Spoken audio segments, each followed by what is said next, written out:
Hi, folks. It's our 100th episode, which means, contrary to all of the other episodes, we're running late. Oh, wait, no, that's just normal, right, for us? Never mind. I'm trying to set up some shots here, and I want to get those going before we get the rest of the show going. We still have a couple of minutes. No, It's all right. It's all good. We do have studio guests. we do. We have 4 studio guests tonight. Yes. 2 of which are only temporary guests, and the other 2 are going to be permanent guests. At least we certainly hope so. So, Greg says happy 100th Quarantiki and congratulations on the new cats. aw, he spoils it. Yeah. Yes, we adopted 2 new kitties yesterday. Yesterday. And they appear to be, well, one of them just appears to be asleep. So, and the other one is, it's not the smartest thing. He's cute, though. He's very cute. He's currently playing with a scarf and trying to run away. Oh, he's now gone into a. He got into the games cabinet. Yes, right. So, hi. Welcome to Quarantiki number 100. We've done. Colleen. This is now 100 episodes of this thing that I said, oh, let's put together a few episodes and maybe that'll give me something to do on Sundays and keep me busy and keep me remotely sane during the quarantine times. Well, I guess it's still kind of quarantine, not like really nastily so, but there's still mask mandates and that sort of thing. So yeah, we're still doing this, and I probably am going to continue to do this regardless. We'll just come up with a different name for it. I'm sure that's what's going to happen at some point. Are you going to introduce I'm going to introduce the first All right, one. we're going to introduce the first of the new guests. This is the first of the new permanent guests. This one is currently Hello. going by the name of Dunder. Yes. Yes, as in Dunder Pit. Yes. Yep. He is a He's- gray tabby. He makes his presence known. Yes. Yes. He's vocal. Yes. He's not gentle on landing. No. How you doing? He says, I "Why are want you down. holding me up I want here?" down. Are you going to then bring over the next? I am. Okay. I'm gonna wake her up. So we brought her home. So this is a bonded pair. They've been together. They've been together for a month in the shelter, absolutely inseparable from one another. We got them here, and Dunder has been wandering all over the house and getting into absolutely everything. And this one has been asleep, like Yeah. moving from spot to spot where she has been asleep. Yeah. We Current, figure she didn't sleep much at the shelter. Yeah. Currently, we're trying Dorley, as in Dorley Rum, as her name. so we're seeing if that'll work. Yeah. There's a couple of other things that are in the running. We're kind of waiting for some personality to be generated from this one. Aw. We may just call her narcolepsy or something like that. I don't know. We'll figure that out. It is our 100th episode, so Yeah, we have a non-permanent guest. we have non-permanent guests too. Alright. Do you want to hold off on the non-permanent guests, and we'll put together the toast, Okay, right? we'll do do that. So let's do. We're gonna do the Lost Let's Spirits. see, we have Amanda. Hey, Amanda, how Looks you feeling? like we made it. Happy 100th anniversary. Yay! Colleen, I saw Facebook memories where I thought I'd only be teleworking for 2 weeks 2 years ago. Yeah. Brooke says Thunder Dunder, and that we should name the other one Zoe. Nope. Zoe was your name for our old cat. I'm not going to name a new cat after our old cat. That's not going to happen. Colleen says Narco.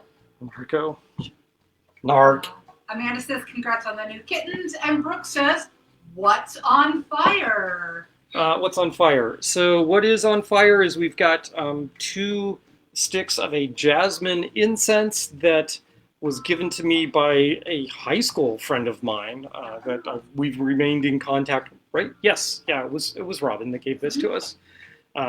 Love the scent of this jasmine stuff and have been hoarding it because I'm not sure that I can actually get any more. So for a special occasion, we're going to break that out and do that. So, what are we drinking for our toast?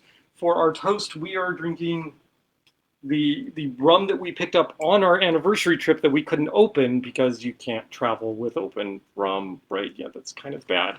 So while we were in Vegas, we stopped in at the Lost Spirits Experience, and we are shareholders in Lost Spirits, and they put on a really great show.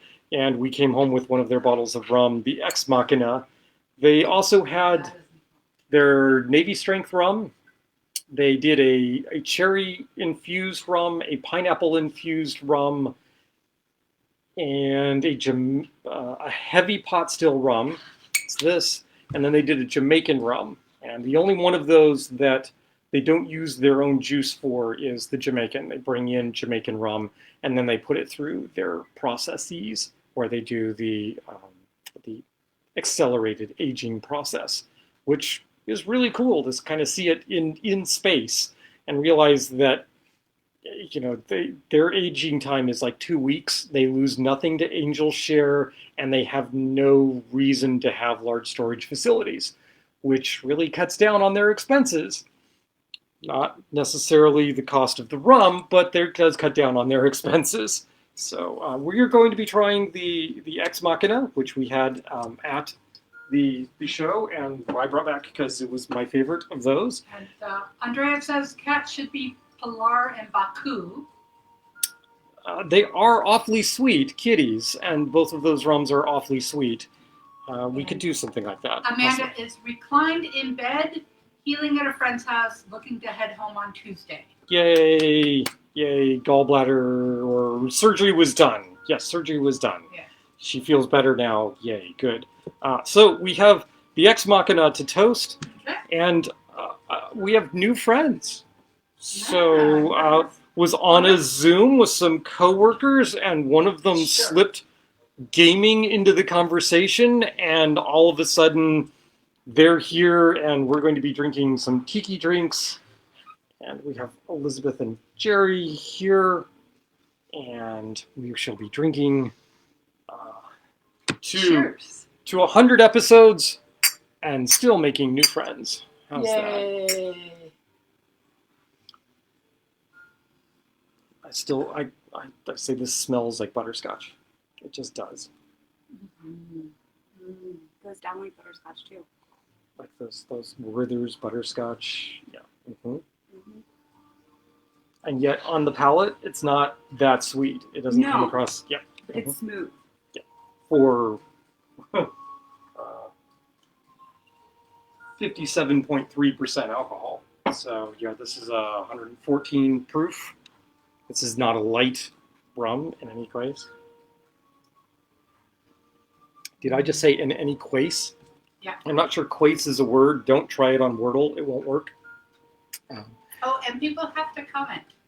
Yes, there is the reason that my wife is reminding me that people have to comment is because we're going to do some special things for our 100th episode. One special thing that we're going to do is we are going to give away a gift certificate to Surfside Sips that can go to anybody anywhere that happens to be tuning in and desires to comment. Essentially what we're going to do is we're going to look over all the people that commented, and we're going to roll some random dice and figure out who gets the awards, because, well, we might have some dice lying around here somewhere in one of the couple hundred games that we have.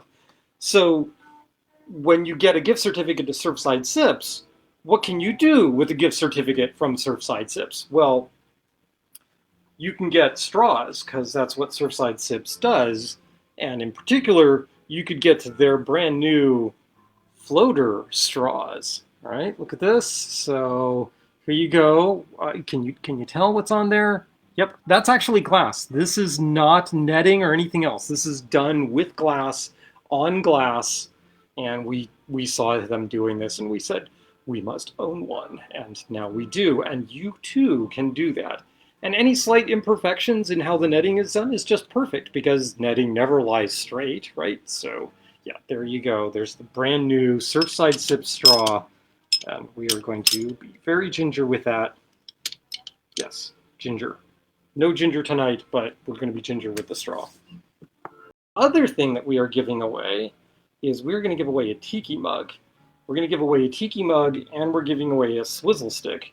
And this is not just any swizzle stick. So first of all, it matches the color of the tiki mug. So we've got a nice blue tiki mug, right? Which, you know, if you can find a, I don't know, a yellow tiki mug somewhere, I'm just saying, you know, no political commentary whatsoever, right? So there are plenty of yellow tiki mugs out there, but we will supply the blue one, and we will supply this wonderful swizzle stick, which lights up. Yeah. That is only for local pickups. This is only for locals, so we cannot have this delivered, just the shipping cost and making sure it doesn't break and all that sort of thing. So this is only for locals that are commenting, or somebody that's going to be local at some point and wants to come visit us and, you know, partake. Okay, but let's see, does that take care of all the things I need to do ahead of time? No, it does not. It does not. Because there's this thing. I don't know, can you see this thing? We might have to turn off the music that's playing, or stop the music. Because we got one of these. And I don't know if you've ever been to Disneyland or Disney World and gone to the Tiki room. But there's these little drummer guys, and yep, there's the little tiki room sound. The drum lights up. He does not move, unfortunately. It's a music box, and they released it for their, I forget what the anniversary was, 50th anniversary, and now we have one. Because why wouldn't you want one of these? I mean, come on. Yeah, so there you go. I assume you guys can hear that, right? I mean, the guests can hear it in the other part of the room, so I'm sure that you guys can hear it with the microphone hanging right there. That is so cute. It is, isn't it? It is so cute. And what's going to happen this evening is I'm going to spill alcohol on it, because, you know, that's what will happen. I started this mess. I mean, literally the very first recipe in my little drink book of, hey, I'd like to try this sometime, is a drink recipe called the 100-Year-Old Cigar. And I went, that sounds like an amazing cocktail, and I should do it at some point. And one of the chief ingredients in there is chinar, and I don't own any chinar and haven't owned any chinar, and I still don't own any chinar. But damn it, it's the 100th episode. We're going to do it anyway. So, yeah. I looked up drink ingredients online, played around a little bit for things that you could substitute for chinar. And one of the things that they said is that chinar is a sweeter Amaro. So you're like, what is chinar? Chinar is an Amaro. So like Campari or Aperol or Montenegro or something along those lines. They said it's on the sweeter side, and you can sometimes just substitute Amaro no Niño for it, but that has a little bit too much orangey flavor and is a little too sweet to simulate chinar. So I was like, okay, well, what if I did that and replaced like half of that with Amaro Cyrene from Don Chichi Fili? So what I have here is essentially a half and half mix of those two Amaros, and I have labeled this fake chinar. And we are going to use that to make the 100-Year-Old Cigar. Now I am going to apologize to our guest audience at this point, because one of the drinks we're going to do is a shooter, and the other drink is the 100-Year-Old Cigar, and neither of those are lightweights when it comes to alcohol. And then we're going to finish it up with, from classic Tiki Cannon, is really not a lightweight drink. So, but they Ubered. They Ubered, so it'll all be fine. It'll all be good. They knew better. You know, yeah. First time visiting, and they knew better, right? So, okay, so this is actually going to be a stirred cocktail. And stirred cocktails, you know, so that means there's no citrus in this particular cocktail. We're going to get a certain amount of dilution, but not the same amount of dilution you would get from a shaken cocktail or a blended cocktail. So you might imagine this drink is going to be a little on the stiff side. let's hope it's also tasty, because I haven't tasted this one yet. I've tasted this, I've tasted the shooter, but I haven't tasted this. And yeah, the shooter is sitting here. Don't worry, I'll walk you through making the shooter. We'll do one, but I didn't want to walk through making 4 of them, because that's really boring for you to watch, because it's got to measure with the spoon. You'll see later, never mind. All right, so what are we going to do in order to do the 100-year-old cigar? So first of all, we need 1 3/4 ounce of some aged rum. I'm like, really? That's all you give me to go on is some sort of aged rum? Oh, wait. I could go with a blended rum, and that'll bring multiple elements together. That's probably a good idea. Do I have anything that's, I don't know, 100 proof? Why, yes. Yes, I do. I have the Denizen 100 proof. So Denizen is definitely a dark rum, and most of that comes from coloration, from aging, not from coloration, right? So there's not a whole lot of caramel coloring in here. But we're going to go with this as our base. So 1 3/4 ounces of the Denizen. And this is different from the Denizen 8, mostly because of the proof. Right? So there's 3/4, there's 3/4, and then we'll do a full ounce. Oh, wait, I'm making 4 of these, unless we want to split a single cocktail amongst the couples. Double? Double. Okay, there we go. I see the wife. She's like, no, everybody's drinking. Okay. I just have to remember to double these. Okay, so there's 1 3/4, and then I need to add another 1 3/4. Did I add the 1 to this already? No, this is just 3/4, isn't it? Yep. Okay. Either that or that's going to be really strong. And then there's 3/4. Okay, 1 3/4 each. Okay. That looks about right. Okay, good. Yay. This is what happens. Kittens are curled up. Are they? Oh, they're curled up in the chair together. Not our guests, the kittens. I mean, if the guests want to, I suppose they could. All right, where's my fake chinar? I just had it. Here it is. Fake chinar. So to make 1 of these, you would use a 1/2 ounce of chinar. So that means a full ounce of chinar, or a full ounce of fake chinar. So there's a full ounce. I'm not sure that I'm going to have any other use for the chinar, so, hey, there we go. That's pretty close. It smells really good, though. If this drink works out, if it's even halfway yummy, then I may just have to go out and buy a bottle of chinar and see what the actual one is like. Next up, okay, we're going to go with a piece of paper towel for some reason, with a little herbal element, and that would be Benedictine. Once again, open the bottles before you do the show, Coach. Full ounce of Benedictine. Okay, 1/2 ounce of Benedictine for a single cocktail, which means I'm doing a full ounce for each one of these. Where can you get chinar? ABC, right? ABC. Virginia ABC has chinar. Total Wine has chinar. Total Wine in Maryland has chinar. Maryland has chinar. DC has everything, so don't worry about that. You can get chinar there. There's also an overproof version of chinar, which this drink does not call for, which is probably good. So then, what else are we going to do? Well, I was hoping David and Chris would be here, because there's a special component of this for them as well, which is we're going to use some scotch in this. And it's a 1/4 ounce of a peaty Islay scotch. So 1/2 ounce of Ardbeg, Corey Reckon. This was the scotch that was behind the bar at our wedding. So you had to know the secret code phrase in order to get access to it. David and Chris knew the code phrase, amongst several others. Jason, looking at you. Terry, Emily, looking at you. A few others. Dale and Kevin, yes, who probably just snatched the bottle and put it on their own table. I don't know. So 1/4 ounce of this. Peaty Islay scotches are powerful things. So the drink having only a 1/4 ounce in it makes some sense. You don't want it to take over the cocktail. Also, as I recall, David and Chris are not overly fond of the Islay scotches, that there are other scotches types that they prefer.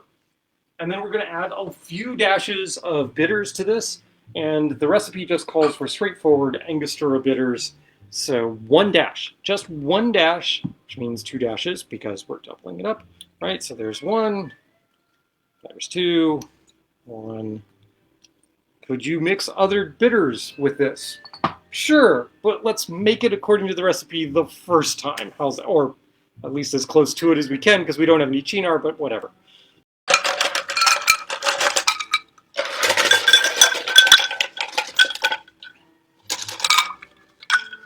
There we go. And you'll have to pardon me, I am not nearly dexterous enough. Not nearly dexterous enough to actually spin 2 of these at the same time. This hand doesn't do that way. Nope. Entirely right-hand dominant. Which made, by the way, shooting rifles at the gun range in Vegas interesting, because I'm also right-eye dominant, which meant I could only close my right eye and keep my left eye open, which means I had to shoot left-handed. Turns out, that's not unusual. I thought it was really unusual, and they're like, no, it happens all the time. And I'm very thankful that the Barrett 50 caliber was in fact bench mounted. Yeah. Oh man. It did generate comments from people down the firing line that I cannot repeat, lest I not be able to put this on YouTube at some point. Let's just say that when they were shooting off their 7.62s, when the Barrett went off, there was quite some surprise, despite the fact that they had been warned that a 50 cal was going to go off. Yeah. All right, so we're going to taste this. That's actually quite lovely. Oh, very nice. I kind of blew this a little bit because these glasses here are supposed to be chilled, i.e. I'm supposed to put ice in them ahead of time, and then dump the ice out and then spritz them with some absinthe. But, you know, we're not going to go with the cold glasses, but we are going to go with spritzes of absinthe. Yes, I keep absinthe in a spritzer bottle because, you know.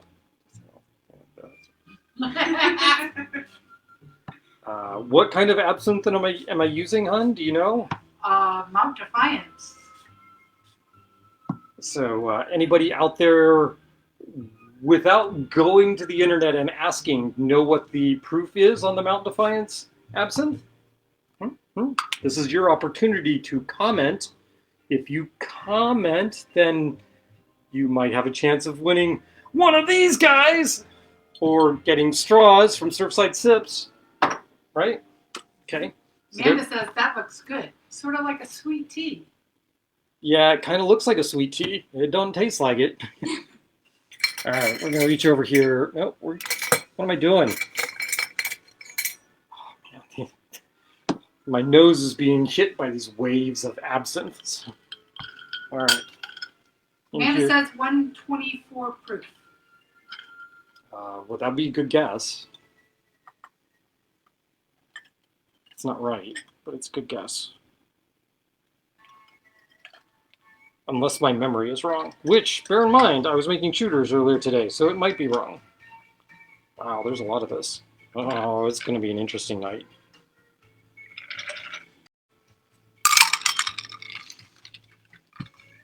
Wow, that is... This is what I get for not looking at proportions ahead of time and going, well, how much alcohol are we talking? Oh my gosh. Yeah, we could have easily split these, right? That was a healthy drink. This is pretty stiff, yeah. It is a long pour. All right, so I'm gonna set this aside. I'm gonna take a sip out of this, and we're gonna determine whether or not I'm gonna put some ice in these. Okay, well, first thing I'm getting, absinthe, of course, right? Because the spritz. The rest of it sort of fades behind the proof of the absinthe. Oh,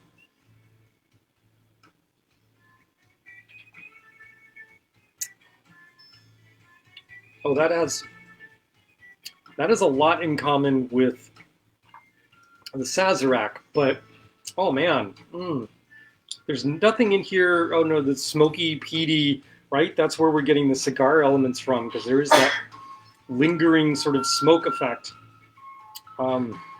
That's actually quite delightful. I'm not even sure it would be as good with the Chinar because I'm picking up the Amaro no Nino in that I really, really like. We get to come get ours. You get to come get yours. I quite like this. It definitely has an evolution. Ooh. This is not a lightweight drink though. Yeah. And you know what? This is a 1/4 ounce of the Scotch in there is all that's there. Deft hand with that. No, the smokiness is definitely there, but it's not up front. Like it's like, okay. I taste that component. I taste that component. The rum comes through, and then you're left with this sort of lingering smokiness. You're like, oh, that's kind of nice. You know what would be you know what you could do with this? You want to play up the smokiness. You know, dig out the pine board. You know, heat up that pine board, put the glass on top of it, get the smoke in there.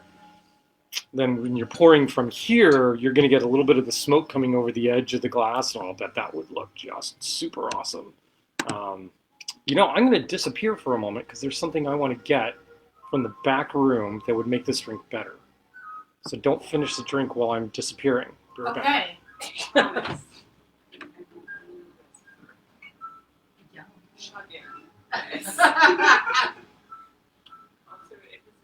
Oh my god, they all finished their drinks. No, just kidding. That would not be a smart choice. Oh. Yeah, Star, I know what's happening here. Star's like, oh yeah, must have. So we introduced these last week. No, not last week, the week before, actually. And these are, where are my tweezers? These are our answer to Luxardo cherries. These are Peninsula Premium Cocktail cherries. They are tart and bright and yummy, and man, I think they actually are better than Luxardos in these cocktails. So I'm going to put that there. There. Try and not drip all over the place. There we go. Although I gotta say, it does sort of look a little bit like blood dripping down from these guys. Stop it. There we go.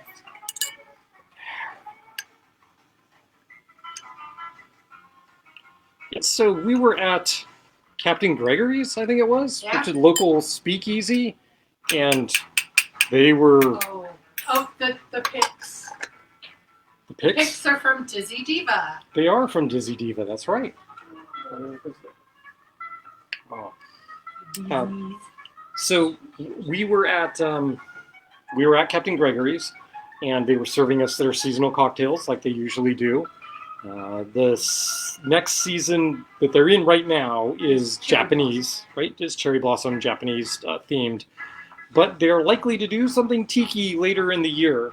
But they introduced us to these cherries, and we went, "These are astounding. These are better than Luxardos. Where can we get them?" I went, we think you can get them online. Sure enough, 2 days later, yeah, we got them online. Unlike Luxardos, they do need to be refrigerated. So with the Luxardos, you can just keep them on the bar, table, chair, whatever you want, bedside, however you want. But these, oh yeah. So just swirl that around a little bit. It's going to add a little bit more sweetness to it, and that cherry sitting in there, it'll be yummy. And the picks are by the Dizzy Diva. Right. Which we have a number of picks by Dizzy Diva. Some of my favorites are, well, there's the tall picks, which are around here somewhere. Oh, they're here. So these are our tiki, like long tiki picks. Not sure if you can see them. Yep, okay. So those are really, really cool. Where do I get the... But she also does... Where are they? There they are. So, are you a fan of Legos? Because why wouldn't you be a fan of Legos? Right? So these are little Lego heads on the end of the pick. And yes, indeed, you can just pop off the little hats and rearrange them however you want. And you have like happy faces and growly faces and like racer hats and cop hats and that sort of thing. And how cool is that, right? I mean, that's just kind of amazing and fun and cool. So yeah, Dizzy Diva. We love Dizzy Diva. She does great stuff. So go out and buy her stuff. I don't think we actually don't get a kickback from her. We get a little bit of kickback from not from Lovecraft, from Surfside Theft. Yeah, we get a kickback from them, which is just enough to pay for the occasional straw. So you're just subsidizing our straw habit. That's all that's happening there. We're not, believe me, we're not making money on this one. All right, so there we go. There is the 100-year cigar, and hand to God, this is actually the very first drink I wrote down in my little cocktail book of I want to try this someday, and have been kind of waiting for the right opportunity to do it. And it's got rum and scotch in it, a dark smoky scotch. What's not to love here? And yeah, we're gonna have to try it with Chinar at some point and see how different it is from this. But I don't know. I quite like this, so it's possible we may end up doing this and not doing the Chinar version.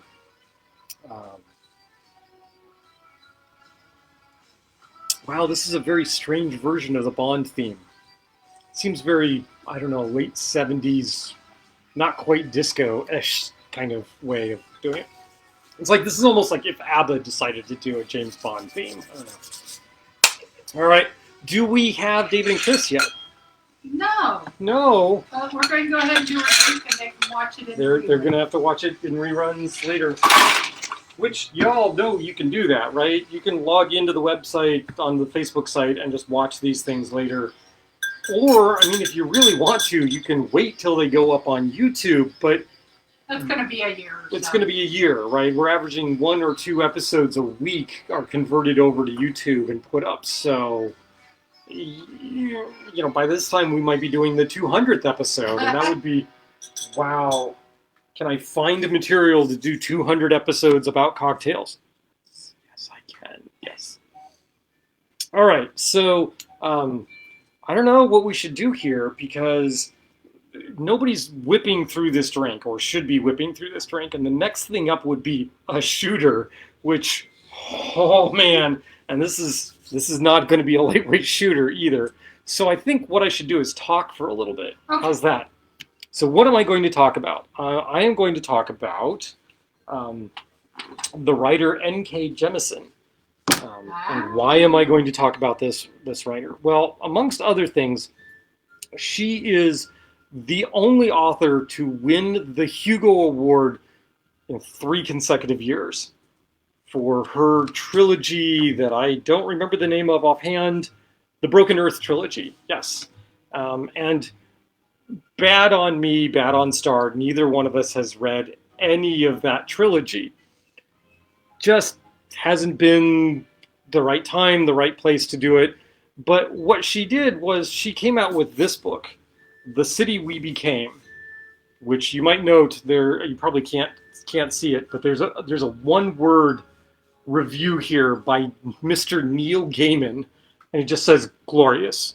This is just simply just glorious. So, and now she's a 4-time Hugo Award-winning author. I don't know if she won the 4th for this book or not, but it's amazing. It is.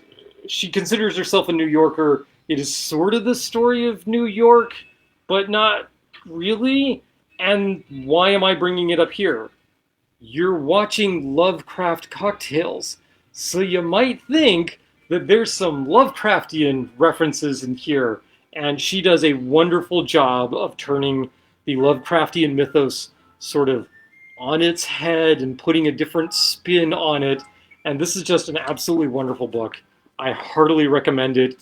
It is not a hard read. It actually went really, really fast. But maybe that's just because I love reading Lovecraftian things. So this is my book recommendation. Go out and read The City We Became by N.K. Jemisin. And if you look really close, well, you're not going to be able to see it. Trust me. I've had this book since Christmas, and I hadn't noticed it. But depending on how you hold the book cover, there's a tentacle coming up this side, and there's another tentacle rising out of the river here. Yeah, it's like, I hadn't even noticed that until just a day or two ago. Yeah, very cool, very cool. And for all of you that might be thinking you want to do something like, oh, a book club, and you're looking around for a book to do this on, at the end of the book, she includes a reading group guideline and some questions to talk about for the book. So, yeah, there you go. Very, very cool. Loved this book.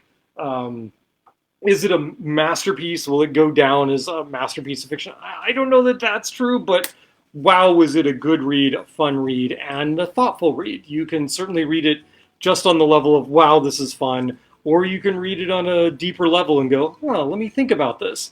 And then you can go, oh, let's not think about this too hard. I'm gonna have another sip of this, because, wow, this is good. What do other people think? I think this is really, like, pretty, yeah, okay. We get thumbs up here. If you got served this in a bar, you'd be okay with this. All right, good. Yeah. Fake Chinar and all, right? Okay. Yeah. All right, so next drink. Next drink, we're going to go ahead and do the shooter, because that's actually going to be, well, I don't know if that's going to be, yeah, it's the right call to do the shooter next, and then do something that you can sip on and take a little time with. So I have 3 glasses lined up here and a 4th glass. These are all some of my Hard Rock Cafe shot glasses.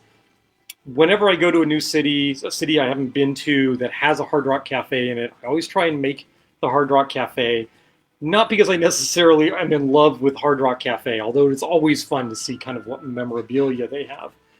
But I just sort of started this tradition of going in and ordering their B-52 shooter and coming away with a shot glass from that city.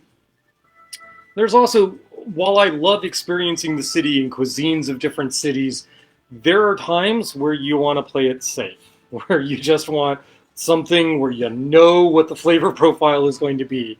And if there's a Hard Rock around, I'll usually, that'll be my go-to. And that allows me to have the drink and get the shot glass and that sort of thing. So we're going to do it in these shot glasses. They're also really nice, tall shot glasses. Great for a shooter. Oh, and this is the Key West one. So I'll be making yours in the glass. Yours. You can't tell who I'm pointing to. Doesn't matter. All right? Okay. So what are we going to do? This is a shooter specifically for David and Christine. Our friend Christine was recently diagnosed with GBM, which is essentially, well, no, it's not essentially, it is a fatal brain cancer. So our time with Chris is going to be somewhat limited. And so I thought I would put something together that has elements in it that remind us of Chris. And she has chosen, so it's a GBM, right, is the initials for it. It's glioblastoma multiforme, right, because you don't want to know because it'll bring you down and it's sad. Anyway, so she called her GBM, was it Great Big Mastodon. That's what she decided to call it. And then she actually gave it a full name. She said, my Great Big Mastodon I'm going to call Maleficent. I looked up and I'm like, sure enough, there's a Maleficent cocktail. It uses blueberry infused vodka and Sprite. Oh, hell no, we're not doing that. No, we are not doing that. And then my dear wife pointed out that mastodons are essentially elephants, just kind of bigger elephants. No, Chris pointed out. Chris pointed it out. Okay, so Chris pointed it out to my wife, and then my wife pointed it out to me because I know I totally missed it. So mastodon and elephant are essentially in the same family, and there is an alcohol out there that features an elephant prominently on the label. Yes, Amarula cream liqueur. We didn't have any. Well, we do now. And it's made from the Amarula fruit. How many of you have heard of the Amarula fruit? It's only grown in Africa. It's the only place it's grown. African elephant on here. And so we're going to use this in this cocktail. So you can note the creamy bit down here. Yep, that's the Amarula that's going to go in this cocktail. Oddly enough, though, these guys have been sitting here for a while, and this is not the order that I poured these in.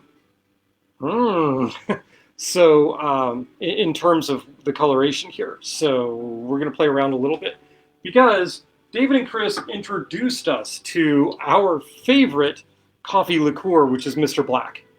So we're going to start with Mr. Black. All right, so that'll be easy enough. We're going to go ½ ounce of Mr. Black. Yes, it is made with actual coffee. There's not going to be enough in here to hurt anybody in terms of how long you're going to be awake, I hope. There's enough alcohol to. Yeah, there'll be enough alcohol to knock that down, right? Is this the logic behind doing the Red Bull and vodka thing, right? I was so disappointed. We went to a friend's wedding in London, and all the Brits were drinking Red Bull and vodka. I'm like, what is your problem? What is your problem? All right, so we're doing this in simple proportions. There is going to be a ½ ounce of Amarula in here. What is Amarula? So Amarula is a fruit liqueur that is made from the Amarula tree fruit.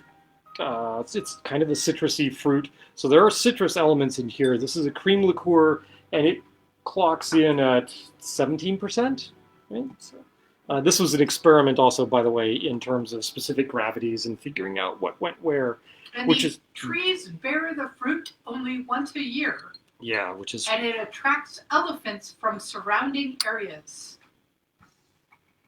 Well, you know, it'd be really weird if it attracted elephants from non-surrounding areas.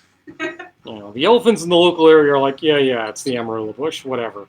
But no, it's... So this did it again. That was really strange. The first time I made this cocktail, I put the Mr. Black in, and then I put the Amarula in, and the Amarula did weird things. It looked really, really cool, but we ended up with Mr. Black on the bottom with some of the Amarula mixed into it.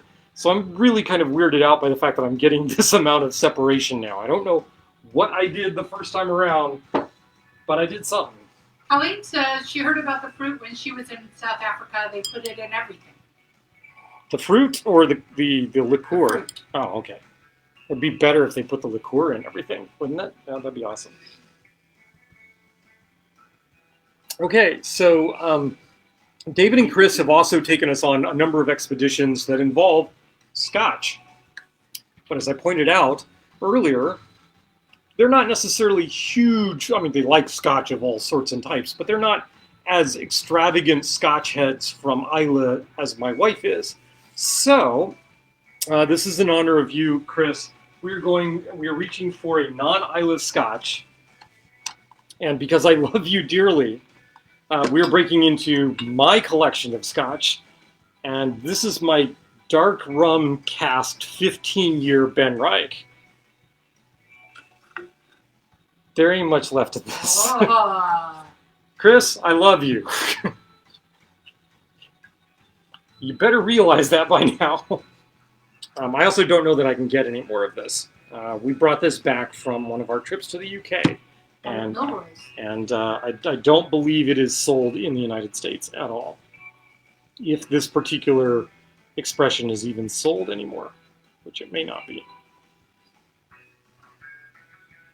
Oh, and by the way, for all of you that are looking at rum casks and going, or rum and going, oh, well, clearly it got that color from aging in the cask. This is the result of 15 years sitting in a cask of an absolutely clear liquid. Now, it's 15 years continental aging, so aging in Scotland, well, not technically continental because it's aging in Scotland, but so you might want to look at rums that say, hey, we've been aged for 12 years and look how dark we are. It's like, maybe. I mean, obviously there are differences between tropical aging and continental aging, but you can always be a little skeptical. Okay, let me take some of this off the spoon. Once again, we're pouring over the back of the spoon to disperse this so it doesn't just drop in and disrupt the surface tension. Still do it a little bit.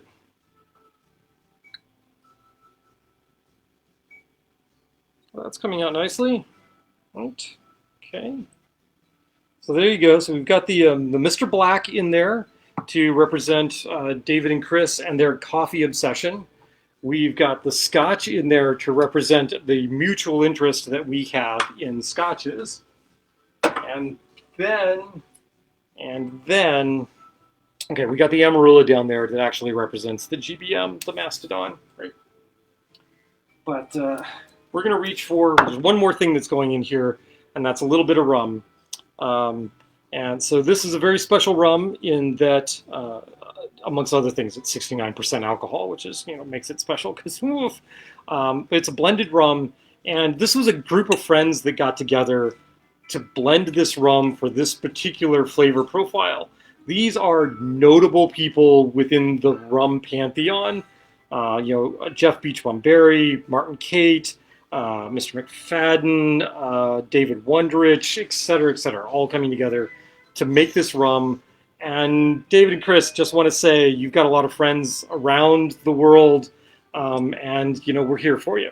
And that's what this rum represents for us, is we're here for you.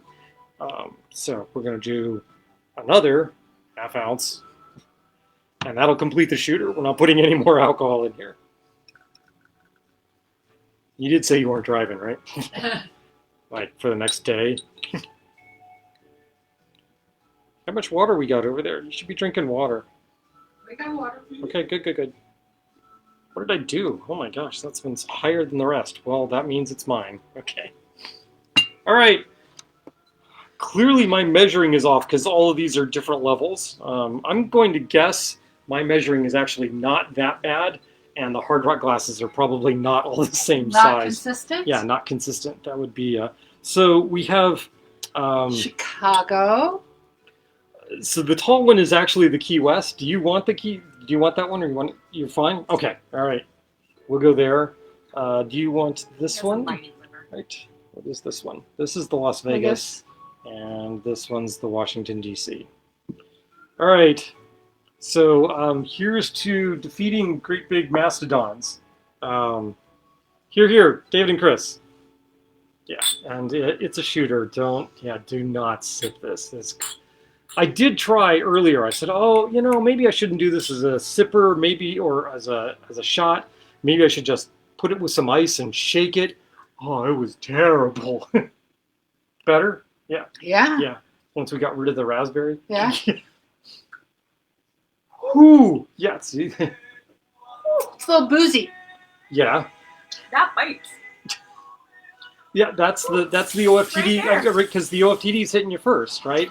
So this is the problem with layered drinks, right? The higher the proof, the higher it is going to be in your glass, which means the highest proof alcohol is going to be the thing that hits you first. Yeah, I have this reaction to the B-52s as well. Yeah, they hit pretty hard. But they're, Bailey's, Kahlua, and Grand Marnier? Yeah. Yeah, and their percentages are not anywhere near the OFTD at 69%. Cheers, David, Chris.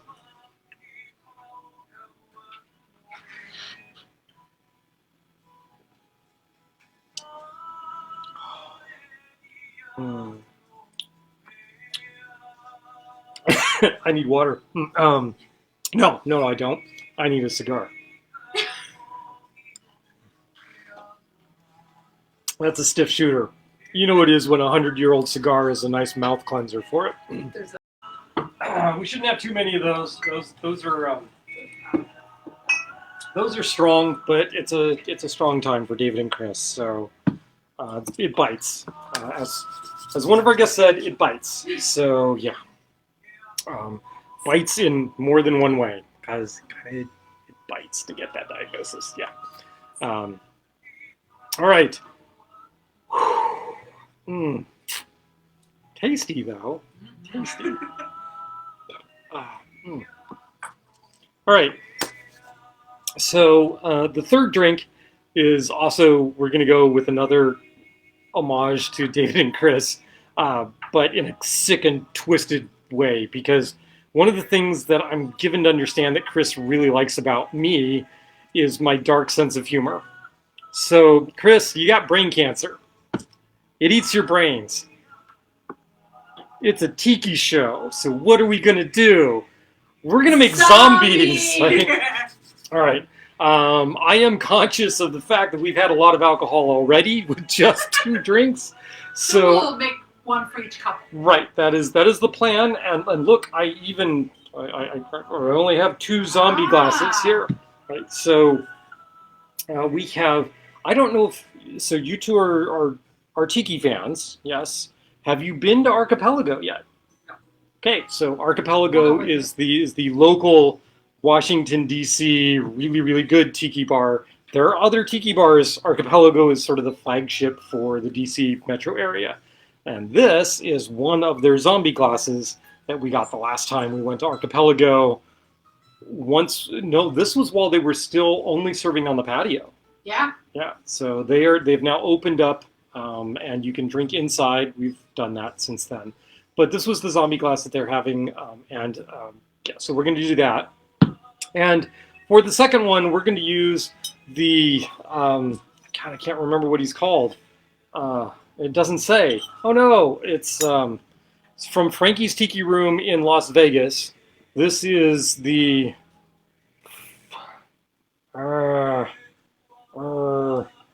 It's right there, top left corner of the menu, first page. Yeah, can you tell I'm visual? Yeah, have no idea. But anyway, we're going to be doing the other zombie in here. Spooky blue lava lech. Yeah, it's the lech. It's a lava lech. That's right. He is the lava lech. That's right. And that's from Frankie's. That was a good shot. Strong. Okay. Frankie's Tiki Room, Las Vegas. First tiki bar that we went to on our anniversary trip to Las Vegas. Second tiki bar we went to was Golden Tiki. They were sold out of mugs. So we have no swag from Golden Tiki. We have swag from Frankie's. Just saying, Golden Tiki, you want us to boost you up? Maybe some swag would be good. So we're going to do a zombie. So in the past, I have done multiple versions of the zombie, and we have tasted them against each other. And we have even used Beach Bum Berry's Zombie Blend rum with their zombie recipe back here. However, I figured we're going to go old school, and we're not going to do this route, which circumnavigates the fact that there are 3 different rums in this cocktail. And in fact, what we're going to do is use 3 different rums in the cocktail. And we're going to go all the way back, and we're going to do the original 1943 version of the zombie, and because we can. And apparently, I really wanted to make tonight a strong night, because the zombie was one of those drinks where you were only allowed to order 1 off the menu, and they wouldn't serve you a second. It's a shtick. It's not that heavy a drink, but it's the shtick behind it that is kind of cool. Not that heavy. It does have 151 in it, a full ounce of 151. So what can I say? All right, so this is a blended drink, so we're going to use the spindle blender and crushed ice. So we're going to start with 2 blender tins. Going to make them at the same time. Well, not technically, because I only have 1 spindle blender. But you got it. All right. So 3/4 of an ounce of lime juice is where we start with. Fresh squeezed lime juice. Don't use the concentrated stuff. It's nasty. I'm telling you. This makes all the difference in the world if you use fresh squeezed. However, what's the stuff, hun? The Super juice. Super juice. Right, super juice is a not quite shelf-stable lime juice that is made actually from not a lime oleosaccharum, but a lime oleocitrate. So they use malic acid and citric acid with some lime peel in it, and, well, with a bunch of lime peel in it. Mix that all up. The citric acids will pull the liquid out of it. They add some water to it, and then squeeze those limes and put them in there. And the result is almost a shelf-stable, like multiple weeks long stable lime juice, which I'm dying to try, because I'm kind of like, really? The only thing that matters is made some. So. But yes, we should try it in the next week or so. We do have a friend that has made some of the super juice, so I'm looking forward to trying it against like fresh lime juice and giving that a go and seeing how that works out. Because, okay, it's more effort than just squeezing a bunch of limes. But, I don't often go through all of the lime juice in a single episode. And some episodes make me not want to drink for a day or two afterwards. So, sometimes it's like, oh man, I'm throwing out this lime juice. And if I was using super juice, I wouldn't have to. But I'd also have to prep it Saturday, but then it would keep for multiple weeks. I don't know how that would work. Anyway, next ingredient, half-ounce Dawn's Mix. So this is one of those ingredients where it's secret as to what is in this ingredient. So the original tiki bars they guarded their drink recipes rather zealously. And so you would often have bottles that were labeled like just 1, 2, 3, Falernum number 4, Dawn's Mix number 1, something along those lines, which made it really hard to copy their drinks. You'd have to go just on flavor of the drink, sneak a drink out with you, take it back to your home bar, and try and faddle with it. Well, Jeff Beachbum Berry went out and talked with some of the few remaining original bartenders and got some of the original notes from their notebooks and that sort of thing, and was able to piece together what a lot of these recipes were, which is how we have this recipe and how we know what's in Dawn's Mix, which it's white grapefruit juice and cinnamon syrup. That's what it is. That's all it is. But it's 2 parts white grapefruit juice, white grapefruit, not pink grapefruit, white grapefruit juice, and cinnamon syrup. I don't have cinnamon syrup on hand. If you've watched the episodes, you know I don't have cinnamon syrup on hand. Because my feeling is as long as you're going to make cinnamon syrup, you should put other spices in there. So my syrup is a spice syrup, which has got allspice and star anise and cinnamon and cardamom, which is kind of the secret ingredient of mine, and a few other things like cloves all stashed into it. And I think it actually makes a superior product. I mean, why just go with the cinnamon, right? When you can have the spice syrup. So my Dawn's Mix is 1 part of my spice syrup and 2 parts white grapefruit juice.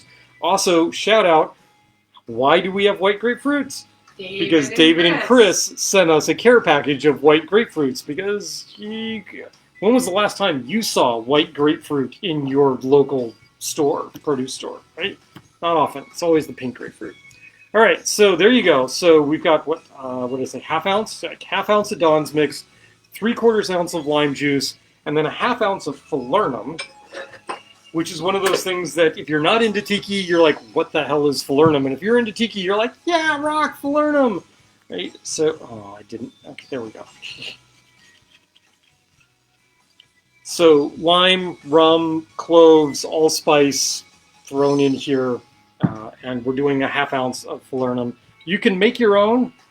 Again, if you've been watching this for a while, you know I've been threatening to make my own, and clearly I haven't because it's so easy to buy a bottle of this stuff. And this stuff is produced by Foursquare Distillers, which happens to be my favorite distillery in terms of rum, so, right.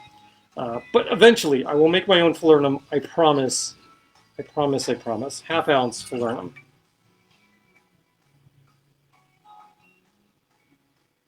I hear snickering. I'm hoping it's targeted at the cats. Yes, the Okay. cat has wandered into the bookshelf again. Oh, Dunder has wandered into the bookshelf. Dunder just gets everywhere. Dunder is a really appropriate name for this cat. Yeah. He was checking out the Fusser's rum. Good choice. Do you like the 15-year or do you like the regular Pussers? Oh, by the way, Pussers has just released a new Pussers to the American market. We're gonna have to get some. Pussers released a 151. Demerara 151, which Lemon Heart 151 is a Demerara rum. So I'm dying to put it up against the Pussers because, yeah, you got to do that. All right, 1½ ounces of gold Puerto Rican rum. We never did get the gold Puerto Rican rum, did we? We did not. We did not. Oh my goodness. Which one do you want? So we could do the Scryer or I don't know that I have enough Bacardi 8 to. Well, how much do I need? I need 3 ounces of the Bacardi 8. We could do that. I think the Bacardi 8's down at the bottom behind the Disneyland sign. If I said I'm visual, like it's like, where is it? Is it on the far right? No, it's on behind the Disneyland sign. We're trying to use up. So Star has said that she really wants me to only have 150 bottles of rum. Anyway, so I'm trying to use up some rum bottles, and so we're getting a little low on the Bacardi 8, but we should have 3 ounces to do that. So 1.5 ounces of the Bacardi 8. What do we got here? This mark is, I want to double check what this mark is. Oh, great, it doesn't say. Wonderful. Okay, so, well, we're not going to do that. How about this one? This has 1.5 ounces. Good. All right. Easy peasy. Nice thing having multiple jiggers around, right? 1.5 ounces. Gold Puerto Rican rum. The Bacardi 8 is a wonderful choice for this, actually. You know, I harsh on Bacardi a lot because their Bacardi Superior is just kind of really, I mean, it's kind of uninteresting. But some of their products, like their Bacardi 8, their Bacardi 10, are really, really nice. Their Havana Club products are actually pretty solid. I mean, they're not Cuban Havana Clubs, but you know, Cuban Havana Clubs are hard to get, so I tend to not use mine for much of anything. Yes, I got mine legally. We have friends in Canada. We met up for a wedding. They happened to bring some Havana Club with them. It happens to be sitting on that shelf. There was also this brief shining moment where they were allowing tourism to Cuba, and my mom came back with a bottle of the Cuban Maestros, the Havana Club Maestros, which is that brown container right there. You can't see it, but our guests can, right there with the blue label on it, which is fantastic as rum, and also no longer, sadly, available in the United States. Sigh. All right. Next up, we need 1.5 ounces of a gold Jamaican rum. Now, my first instinct here was to go with the Dr. Bird, just because I love Dr. Bird as a Jamaican rum, but it's not a true lightly aged Jamaican rum, and frankly, we don't need any more really high octane rums going on. So, Brooke, Andrea, thank you for giving us this bottle of the funk. We like the funk. Who wants the funk? So it's not gold, I know. It's clear. 1.5 ounces of the funk, coming in at 50% alcohol, so 100 proof. That would be, if you probably didn't hear it with the music and me talking. That was Dunder going, "I'm lost. There are too many floors in this darn house."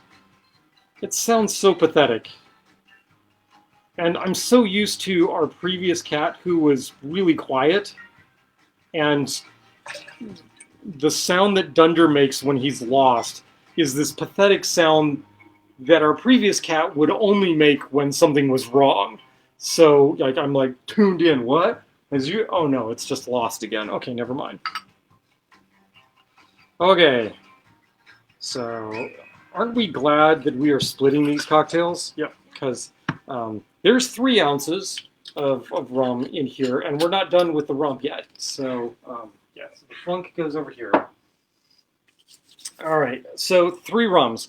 A Puerto Rican rum, which is, the Puerto Rican rum is just providing the backbone, right? It's a column still rum. It's pretty clear in terms of its flavor notes.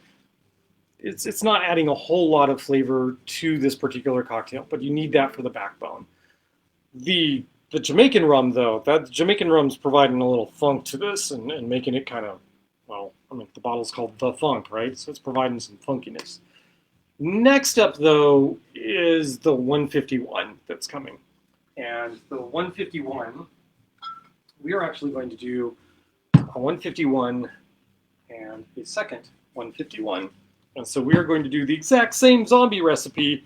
One of those is going to have Lemon Heart 151, and the other is going to have Hamilton's 151. Why do we like Hamilton's 151?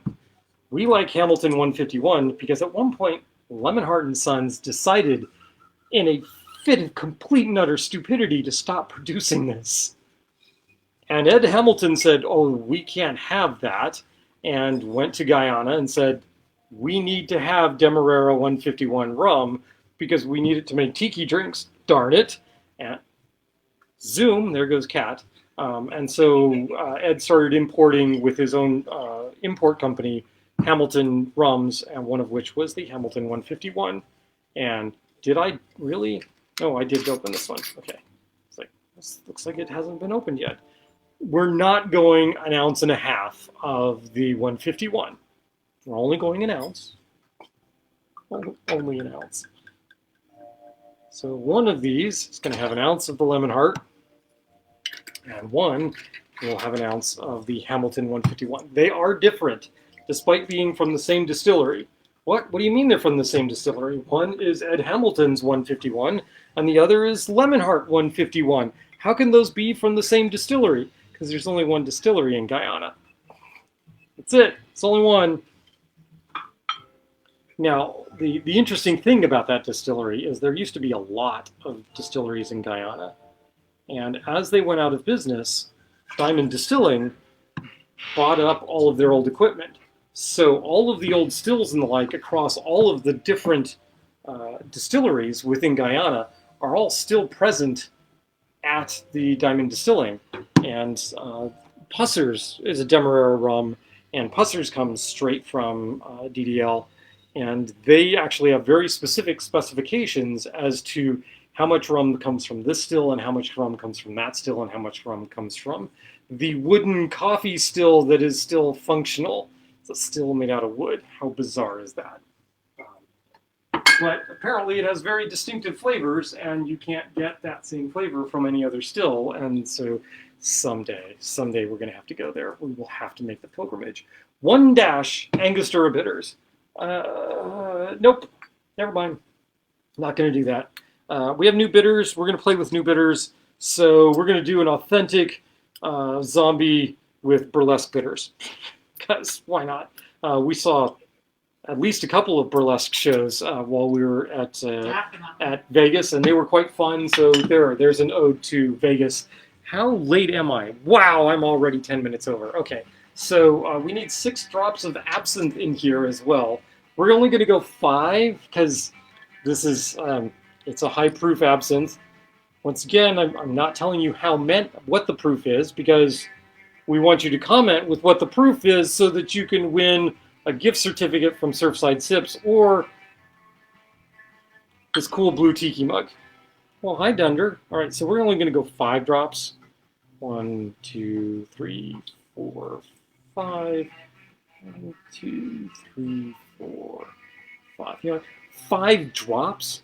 5 drops of absinthe? Does that really make a difference? Yes. And it is quite common, in fact, on classic tiki drinks to find just a few drops of absinthe or pastis or something else along those lines, some anise-flavored liqueur going into the cocktail. What else? 1 teaspoon. Teaspoon. Fine. Really? I always hate having to go to things like teaspoons. Tell me what portion of a jigger it is. All right, so we're going to go 1 teaspoon of grenadine. And so the house blend is equal parts of Jack Ruby, craft grenadine, homemade hibiscus syrup, and then a half portion of pomegranate liqueur, which keeps it essentially stable and adds just a little bit more brightness of the pomegranate to that.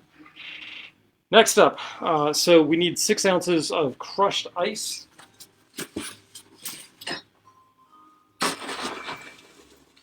And I'm going to be conscious of our guests, and I'm going to use a full scoop, which is more closer to 8 ounces. It's a little more dilution here.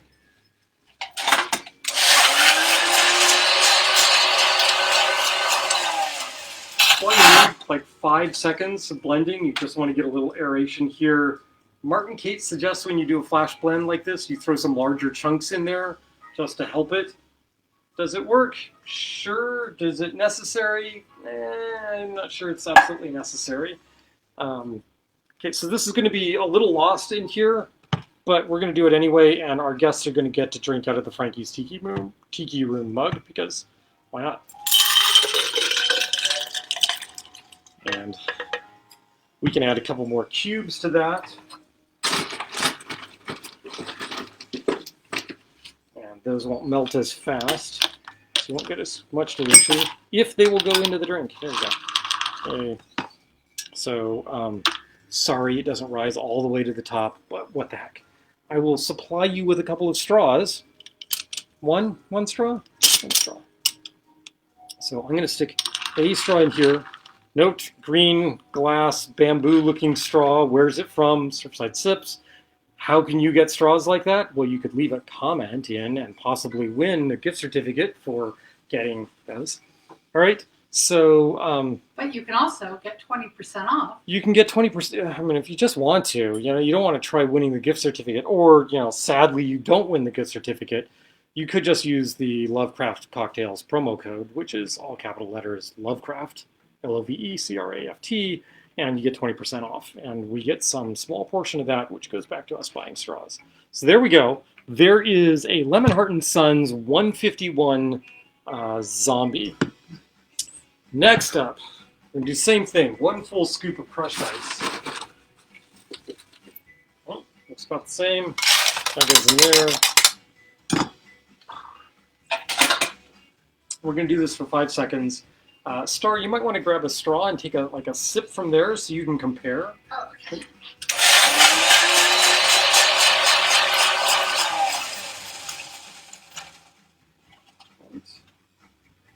You want to... Here's one of those. Right? Is that okay? Right? All right. And then we're going to do this. We're going to use this glass. Right in there.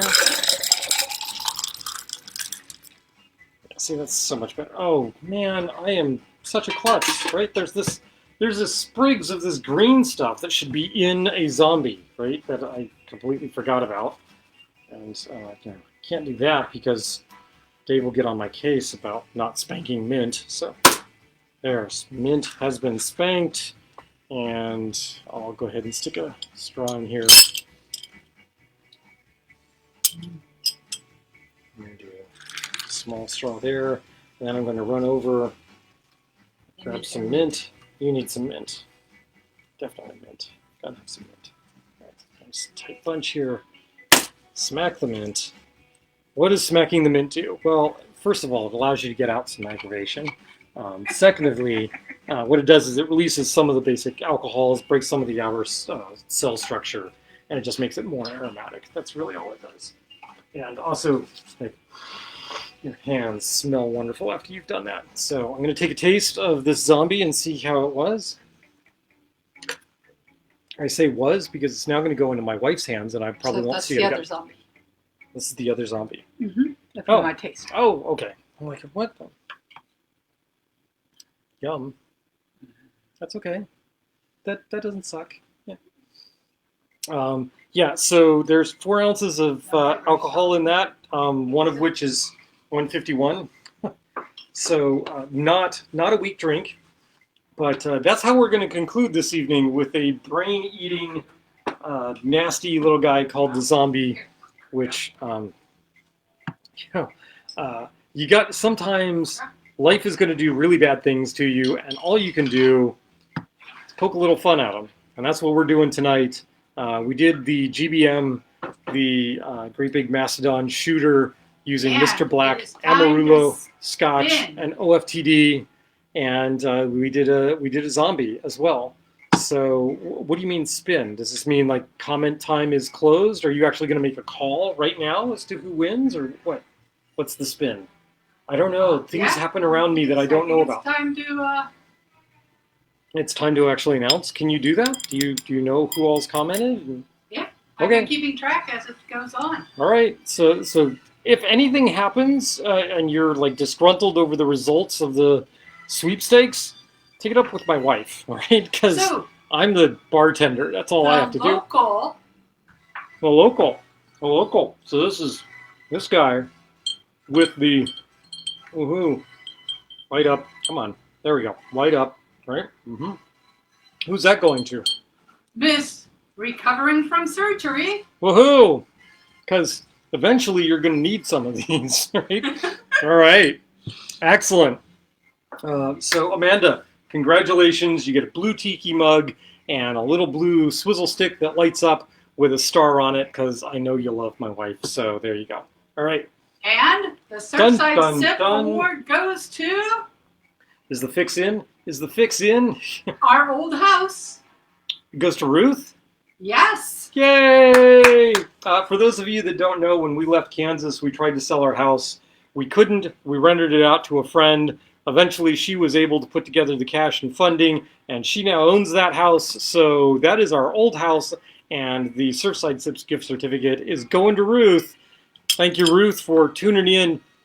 I'm just gonna say, these are really cool. Look at this. Look how awesome that is. Yeah. All right. I have kept you way too long, but it's our 100th episode, right? So give me a break, right? Hi, guys. Oh, they're jockeying for position in the chair. Like, which one is going to get the best sleeping position? Yeah. The girl's going to get the sleeping position, of course. Yeah, Dunder's going to leap out of there at some point. Anyway, so we've had 4 new guests, 2 of which are kitties, which are staying with us, which are Dunder, bye Dunder, and Dorley, we think, maybe at this point. We don't know. Maybe the name will change. And we have 2 brand new friends, Elizabeth and Jerry.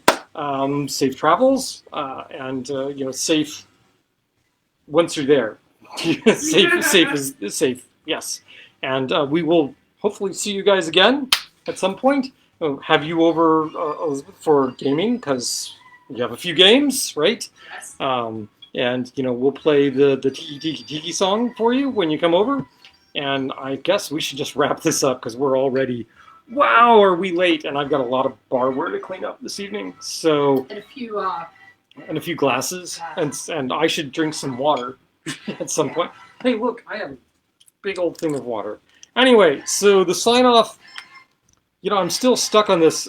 Go forth and make some daggone good cocktails because I think it's cute and kind of clever. It's probably not, but that's what we're going with, at least for now. And look, it's 100 episodes. Who's going to quibble with me, right? Aside from my wife over there, because she's got the right to do so. All right, we will see you hopefully next week. Take care, make some daggone good cocktails, and enjoy your week. We'll see you next week as I struggle to find the big red button that says end live video.